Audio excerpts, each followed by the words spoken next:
Hello students and welcome back to my channel math solutions with Rose ma'am. और आज की class में हम क्लास 9th का 2022-23 का सब्जेक्ट मैथमेटिक्स का annual examination practice paper discuss करेंगे। ये हमारी जो वीडियो है बेटा, ये पार्ट 4 वीडियो रहेगी, जिसमें कि हम सेक्शन डी के जितने भी क्वेश्चंस हैं उनको आज इस वीडियो में हम 1 बाय 1 करके सॉल्व करेंगे। और आपका सेक्शन ए, बी और सी जो है वो ऑलरेडी मैंने एक कंबाइंड वीडियो भी डाली है और अलग अलग वीडियो भी डाल रखी है। तो आपके उसके लिंक जो है मैं इसको डिस्क्रिप्शन बॉक्स में दे दूँगी इस वीडियो के, तो वहाँ से भी आप इसको ले सकते हैं और अदरवाइज़ जो मेरे चैनल पर जा कर के भी आपको मिल जाएगा। सो स्टार्ट करते हैं हमारी आज की वीडियो। एंड प्लीज़ वीडियो को लाइक, शेयर एंड चैनल को सब्सक्राइब करना मत भूलिएगा जिन बच्चों ने चैनल अभी तक सब्सक्राइब नहीं किया है। सो बेटा इसमें हम डायरेक्टली सेक्शन डी की तरफ चलते हैं। और सेक्शन बी ये आ गया, सी हो गया, ये section D. So question number 32 जो है इसमें है A B is a line segment P and Q are points on opposite sides of A B such that each of them is equidistant from the points A and B. A B एक रेखाखंड है, P और Q इस रेखाखंड A B के विपरीत और इस प्रकार स्थित हैं कि इनमें से प्रत्येक ए और बी से समदूरस्थ है। Show that the line P Q is perpendicular bisector of A B. दर्शाइए कि रेखा पी क्यू रेखाखंड ए बी का लंब समद्विभाजक है। ठीक है, तो चलिए बेटा इसका आंसर जो है वो हम सबसे पहले इसका आंसर देख लेते हैं। सो बेटा इधर देखिए, क्वेश्चन नंबर 32 का सॉल्यूशन है ये। 32 का जो फर्स्ट पार्ट वाला क्वेश्चन है ना, उसका सॉल्यूशन है। तो इसमें इस तरीके की आपकी फिगर बनेगी, ठीक है। और ये यहाँ पर P और A, B, बीच में C आ गया और नीचे जो है वो Q आ जाएगा। अब इसका सॉल्यूशन देखते हैं। फिगर पहले सबसे पहले आपको बनानी है और सॉल्यूशन में देखिए क्या लिखा हुआ है। मैंने यहाँ पर P जो है वो गिवन है आपको कि वो इक्विडिस्टेंट है पॉइंट A एंड B से, इसलिए PA बराबर PB हो गया। और Q जो है वो इक्विडिस्टेंट है पॉइंट A और B से, तो इधर भी QA किसके बराबर हो गया, QB के। अब एक को 1 ले लिया, एक को 2 ले लिया, दो ट्राइंगल ले लिए PAQ और PBQ। तो इसमें AP बराबर BP होगा 1 इक्वेशन से, AQ बराबर BQ होगा इक्वेशन नंबर 2 से, PQ कॉमन आ जाएगा। तो ये दोनों ट्राइंगल जो हैं वो SSS कॉन्ग्रेंसी रूल से कॉन्ग्रेंट प्रूफ हो गए। इसके बाद CPCT से इन दोनों के एंगल प्रूफ हो जाएंगे। उसके बाद दूसरा ट्राइंगल ले लेते हैं, एक लेते हैं ट्राइंगल PAC, एक ट्राइंगल PBC। आप अपने सामने फिगर ज़रूर रखिएगा इसकी, तभी आपको समझ आएगा। ये AP बराबर BP जो है वो फर्स्ट इक्वेशन से हो गया, दोनों एंगल इक्वल हैं थर्ड इक्वेशन से, और PC जो है वो कॉमन है। तो SAS कॉन्ग्रेंसी रूल से ये कॉन्ग्रेंट प्रूफ हो गया और CPCT से AC जो है वो BC के इक्वल आ गया और दोनों एंगल भी इक्वल आ गए CPCT से। तो AB जो है वो क्या है, लाइन सेगमेंट है, इसलिए यहाँ पर हम इसको यूज़ करेंगे angle ACP plus BCP 180 degree linear pair. ACP इसकी जगह ACP लिख सकते हैं क्योंकि ये बराबर है, तो 180 आ गया। तो 2ACP इज़ 180 और ACP कितना आ गया, 90 डिग्री आ गया। thus AC is equal to BC, angle ACP angle BCP 90 degree है। PQ is perpendicular bisector of AB, hence proved. अब चलते हैं हमारे इसी के ही सेकंड पार्ट वाले क्वेश्चन पे। अब बेटा हम चलते हैं क्वेश्चन नंबर 32 के ही ऑप्शन वाले क्वेश्चन में। P is a point equidistant from two lines L and M intersecting at point A। बिंदु A पर प्रतिच्छेद करने वाली दो रेखाओं L और M से समदूरस्थ एक बिंदु P है। Show that the line AP bisects the angle between them। दर्शाइए कि रेखा AP दोनों रेखाओं के बीच के कोण को समद्विभाजित करती है। तो चलिए क्वेश्चन नंबर 32 का जो ऑप्शन वाला क्वेश्चन है इसका सॉल्यूशन हम देख लेते हैं। इस क्वेश्चन में बेटा आप देखेंगे ये भी 32 का सेकंड पार्ट का सॉल्यूशन है। फिगर इस तरीके की बनेगी, ठीक है, फिगर बना लीजिएगा। फिगर बनाने के बाद हमें यहाँ पर हम देखेंगे you are given that lines L and M intersect each other at A। तो PP जो है वो परपेंडिकुलर है L पे, PC परपेंडिकुलर M पे भी होगा। It is given that PB is equal to PC, ये दिया हुआ है। शो करना है हमें कि एंगल PAB और एंगल PAC इक्वल है। तो हम दो ट्राइंगल कंसिडर कर लेते हैं, एक PAB और एक PAC।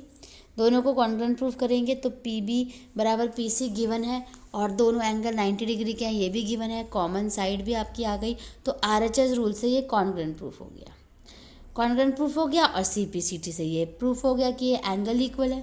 बस, तो हमारा ये क्वेश्चन भी कंप्लीट हो गया। अब नेक्स्ट क्वेश्चन पे चलते हैं। अब स्टार्ट करते हैं हमारा question number 33। Find the value of A and B। ये आपको एक दिया हुआ है क्वेश्चन, इसमें A और B की वैल्यू जो है वो फाइंड आउट करनी है। तो चलिए इसका क्वेश्चन का सॉल्यूशन देख लेते हैं। अब देखेंगे बेटा 33 का सॉल्यूशन मैंने यहाँ पे सॉल्व किया हुआ है इसको भी। क्वेश्चन आपके पास ये है, इसका परिमेयकरण यानी रैशनलाइज कर दीजिए इससे, और इसका भी अलग से रैशनलाइज कर दीजिए यानी परिमेयकरण कर दीजिए। तो उसमें क्या करते हैं, प्लस होता है तो माइनस से मल्टीप्लाई करते हैं ऊपर नीचे, या माइनस है तो प्लस से कर देते हैं। अब पहले इसको इस पूरे से मल्टीप्लाई करिए और फिर इसको इस पूरे से मल्टीप्लाई करके यहाँ पे लिख दीजिए, और नीचे 2 2 ज़ा 4 और √3 को √3 से करा 3 आ गया। ऐसे ही 7 को 2 से करा 14, फिर 7 को इससे करा ये आ गया, फिर 3 को इससे करा, फिर 3 को 3 से करा। ऐसे 2 2 ज़ा 4 और √3 को 3 से किया 3। अब 4 - 3 तो 1 हो गया, इधर भी 1, तो इसकी वैल्यू छोड़ दीजिए। ये हमने एज इट इज़ यहाँ पे लिख दिया, माइनस था तो सबके साइन चेंज कर दिए, ये और ये कैंसिल हो गया। +14 - 14 +9 - 9 कैंसिल हो गया, बचा क्या, -7 √3 -7 √3 14 हो गया, 6 और 6 हो गया 12, 14 में से 12 गया 2 आ गया। तो यानी A की वैल्यू तो हमें दे नहीं रखी तो 0 आ जाएगी, और B की वैल्यू क्या आ गई हमारी, -2 आ गई। अब चलते हैं हम क्वेश्चन नंबर 34 पे।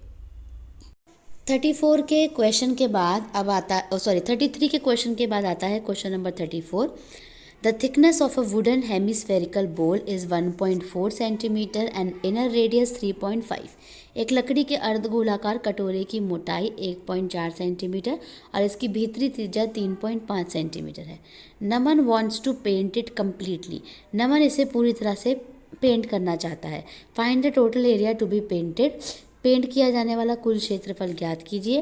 How much liquid can the bowl hold in litres. कटोरे में कितना लीटर तरल आ सकता है। तो क्वेश्चन नंबर 34 का सॉल्यूशन हम देख लेते हैं।